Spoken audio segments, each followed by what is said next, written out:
What's going on YouTube? Hope you guys are good. So for centuries we have known that lifting weights makes us stronger and builds muscle. But what actually happens inside of our body to make muscles grow? Well, today I want to dive into the science of muscle hypertrophy, and I'm going to talk about the key processes that turn the effort that we put in the gym into real measurable gains. Let's go. So we're starting the session off with a 30-degree incline dumbbell press. Focus today to start with is going to be chest, then moving on to side delts and rear delts. So while we have known for centuries that progressive overload builds strength, and I talk about progressive overload on a regular basis, it's only really recently that science has helped us uncover why and how muscle grows. So in this session, you're going to find out. Right, warm-up set, 4 reps. Oosh. Right, guys, so working set, we're going to go for 35. We got 8 for 30 on the last time we did this. Both working sets, first working set, second working set. I'm going to go 35 and see what we get out of it.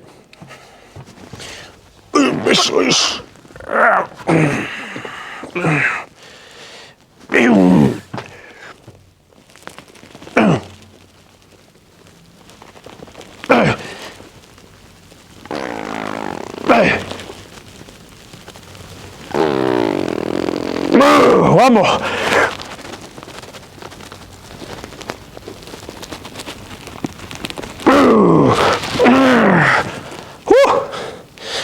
Heavy, happy with that. While I'm resting, 3-minute rest in between sets. We've got mechanical tension, which is the most researched and understood mechanism of muscle growth.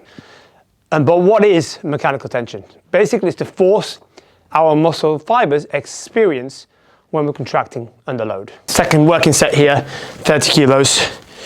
Let's see what we can get out of this.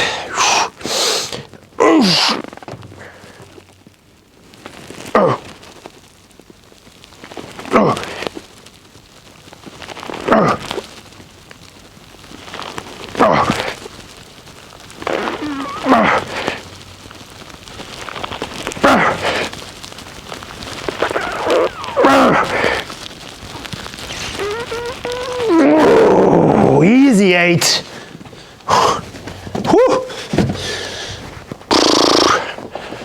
Oh God. 3-minute rest, and we'll go again. Mechanical tension is the driver. Then we've got metabolic stress, we've got muscle damage, but we cannot really isolate metabolic stress and muscle damage as independent drivers for muscle growth. They probably will contribute, but they often overlap with mechanical tension, which makes their roles a little bit less clear when it comes to building muscle. So mechanical tension is the main driver towards that. Single arm rear delt fly, we got 25 last time for 8. We're going to go 30 and see what we get.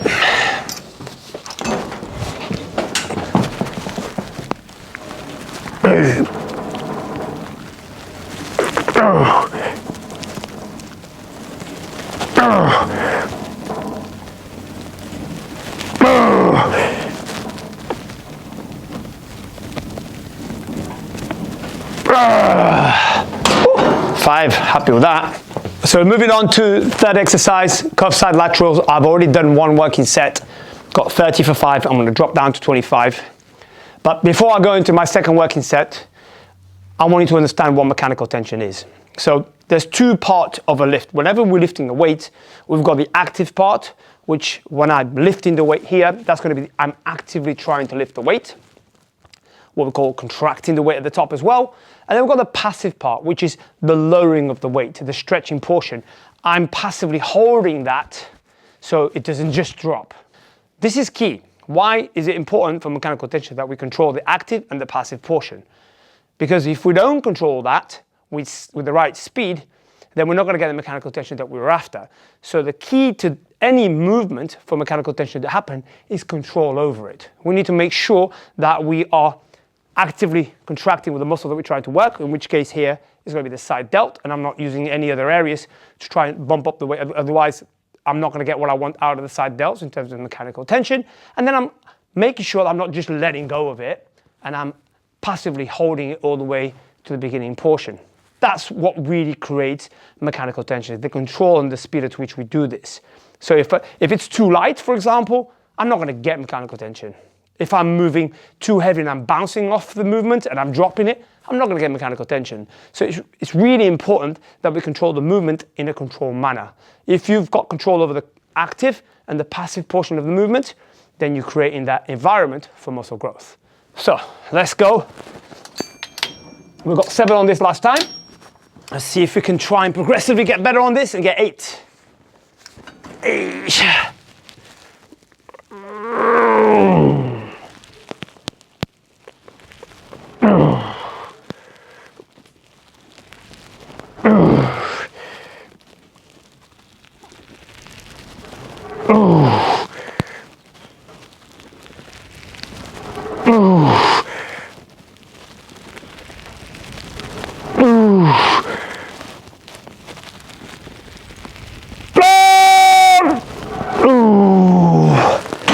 Oh, gutted. Didn't get the 8 that I was after. But hopefully you understand now a little bit more about mechanical tension and that active and that passive portion. Be in control of it. You didn't see me bounce up and down. You've seen me control that in the right manner. That's what you've got to do every time you go in the gym. Okay, moving on here to the lat pull down now. 1 working set here now. We've done the bulk of our work. 2 working sets on the incline dumbbell press. 2 working sets on the rear delt fly. 2 working sets on the cuff side lateral. Now, 1 working set on pretty much everything else that we do as maintenance work. You now know mechanical tension is the main driver for muscle growth. We need to touch on a couple of things that I mentioned in the beginning of this video, which is metabolic stress and muscle damage. While fatigue can lead to increased fiber activation, it is likely a secondary effect of mechanical tension. So metabolic stress, in my opinion, it's not something that we should go too deep into in terms of muscle growth. I would take that to the side and not even talk about it. The other one is muscle damage. There is still a lot of people saying muscle damage leads to muscle growth, meaning we break down the muscle and the muscle grows back stronger and then bigger. It's not true. Research has suggested that damage repair doesn't directly drive growth. And so this means that, for example, soreness that you get after a workout isn't the best indicator of a good workout. Ideally, you want to make sure that you're not really that sore after a workout. If you're sore for 2, 3, 4, 5, 6 days, you've created muscle damage. That muscle damage then has to be repaired back to where it was prior to creating that damage. And so you're not going to repair that and then grow stronger. You're going to repair it so that it is exactly as it was prior to you damaging it. So it's not a great driver for muscle growth whatsoever. So the only thing really in terms of muscle growth that you need to take away today is the mechanical tension. That is the main driver.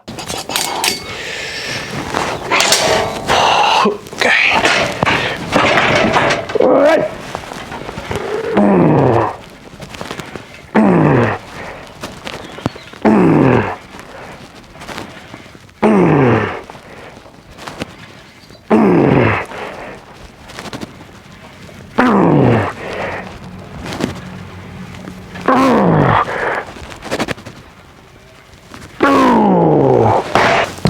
So what are some of the practical takeaways that you can take and apply to your training straight away?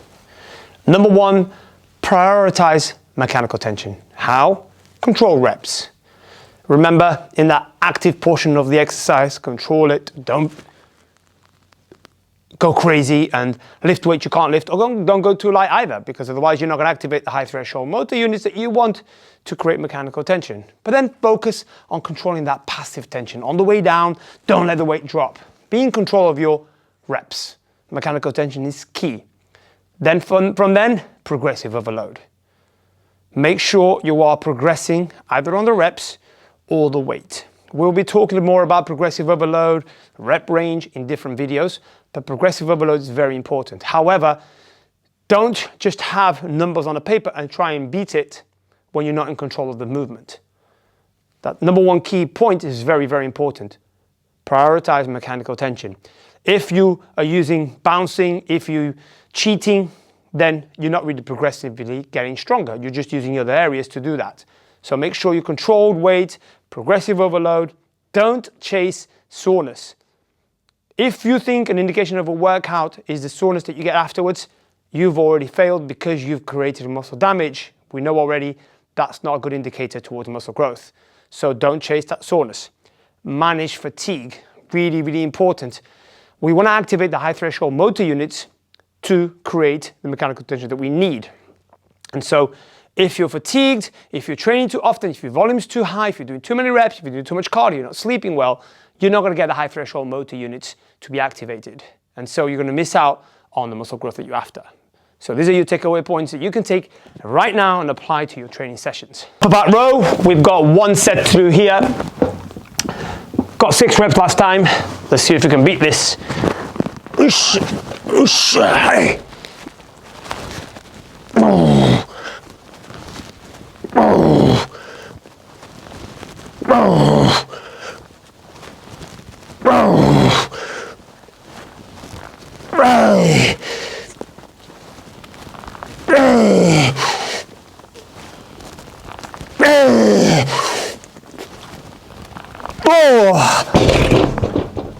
Happy with that. And that's what progressive overload is all about, controlling the movement and getting the reps that you're after without compromising your form and being in control of the movement. Triceps, one movement here. We got 40 for 5 last time. Let's see if we can do the same thing.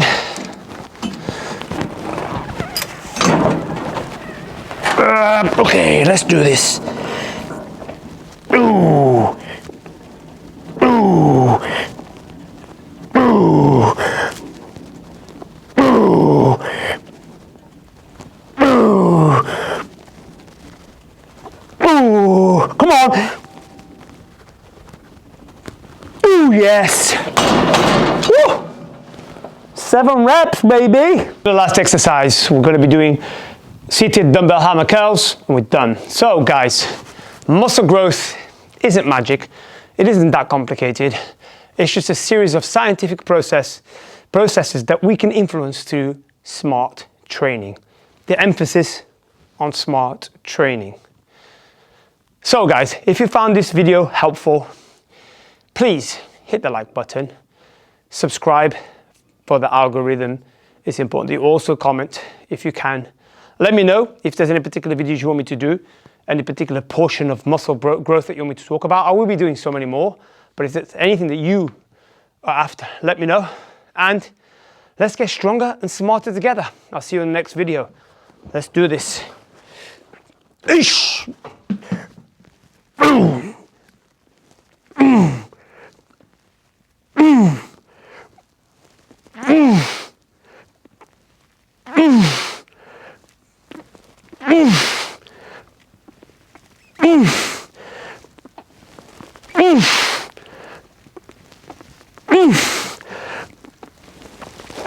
Come on.